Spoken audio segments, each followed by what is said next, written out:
अगले 10 साल में ऐसा क्या हो सर मैम कि जो हमारे देश में इस वक्त सबसे बड़ी समस्या एजुकेशन को ही लेकर देख लेते हैं कि सीटें ना मिल पाना प्रीमियम इंस्टीट्यूट्स में, तो क्या ऐसा कोई समाधान आपको लगता है, आप तीनों एक एक करके बताएं, जिसके जरिए ये समस्या दूर हो जाए। और मेरी तरह मुझे लगता है बहुत सारे स्टूडेंट्स का एक सपना रहा होगा कि मुझे फलाना कॉलेज में पढ़ना है, उनको मौका ना मिला हो। ओके, हम लोग जब NIRF या NAC के अंदर भी जब अपना डेटा सबमिट करते हैं तो उसमें एक क्वेश्चन आता है, स्टूडेंट प्रोग्रेशन आपके कॉलेज से कैसे हुआ, किन लोगों ने आगे जाकर पढ़ाई करी और किन लोगों ने आगे जाकर के जॉब करी और कितने लोग एंटरप्रेन्योर्स बने। तो अगर आप लोगों को लाइफ के अंदर, जिसमें हमारा मकसद क्या है, decent life and livelihood, admission नहीं भी मिला तो भी आप लोगों को एंटरप्रेन्योरशिप की तरफ देखना चाहिए। और अगर एम्प्लॉयबिलिटी फॉर्मल सेक्टर में नहीं मिल रही है, अगर आपके पास स्किल सेट है जो आप एक फॉर्मल एजुकेशन सिस्टम के आउटसाइड भी ले सकते हैं, तो इट कवर्स यू। बाकी बहुत चीजें सरकार कर रही है। एक मूक कोर्सेज आ गए हैं सर, ऑनलाइन जो कोर्सेज हमारे होते हैं, जिसके अंदर आप वही चीजें पढ़ाई कर सकते हो जो क्लास के 4 दीवारी के अंदर पढ़ रहे हैं। तो अगर आप वो सब करने के बाद भी अगर एग्जाम क्लियर कर देते हो, जिसको ओपन स्कूल या NC वेब के थ्रू करते हैं, तो admission formal morning or evening colleges में ना होने के बावजूद भी as an open student you still have that qualification. और जैसा मैम ने भी कहा, आजकल एक जमाना होता था जब होता था सरकारी नौकरी है तो बहुत बढ़िया, अच्छे से फॉर्मल स्कूल में पढ़े हो तो बहुत बढ़िया। ये सब माइंडसेट सब चेंज हो गए हैं। We are a emerging economy with new thoughts, so continue to embrace the changes but do not lag behind in upgrading yourself. Skilling, reskilling and upskilling is the requirement of the day. जो आपका सवाल है कि आगे 10 साल में क्या हम देखते हैं, ये सीटों की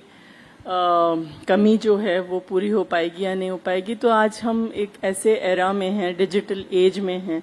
जहाँ टेक्नोलॉजी ने बहुत सारे गैप्स को ब्रिज किया है। तो ये जो टीचर और इंस्टीट्यूट स्टूडेंट रेशियो है, उसको भी टेक्नोलॉजी के माध्यम से मुझे लगता है कि हमें सोल्यूशन मिलेगा और बहुत अच्छा, बहुत रॉबस्ट सोल्यूशन मिलेगा।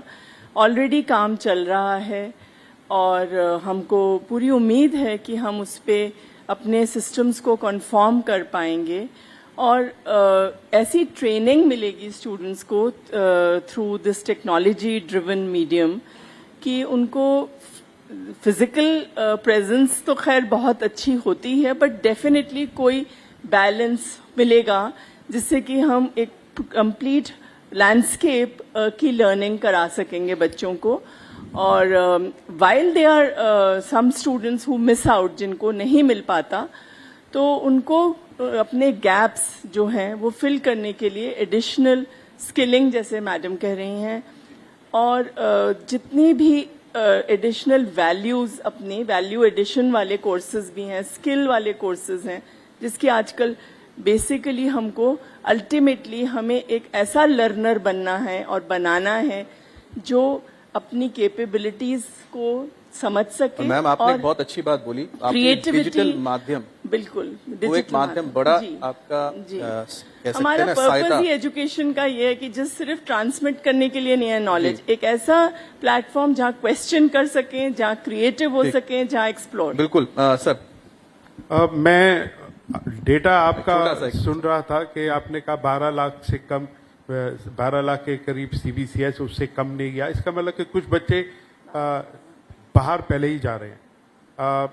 बहुत सारी बातें कह दी गई, लेकिन मैं आपको 2 नए एस्पेक्ट आपको बताता हूं संक्षेप में सर, जो NEP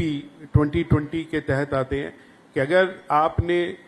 अपनी एजुकेशन स्टार्ट की किसी इंस्टीट्यूशन से, आप दूसरे किसी इंस्टीट्यूशन से भी वहां के कोर्सेज करके वहां को अपनी डिग्री में ऐड कर सकते हैं। ना ही वो सिर्फ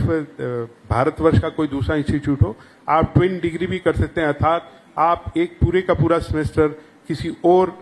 विश्वविद्यालय में, बाहर के विश्वविद्यालयों में जाके भी कर सकते हैं और एक वक्त में आप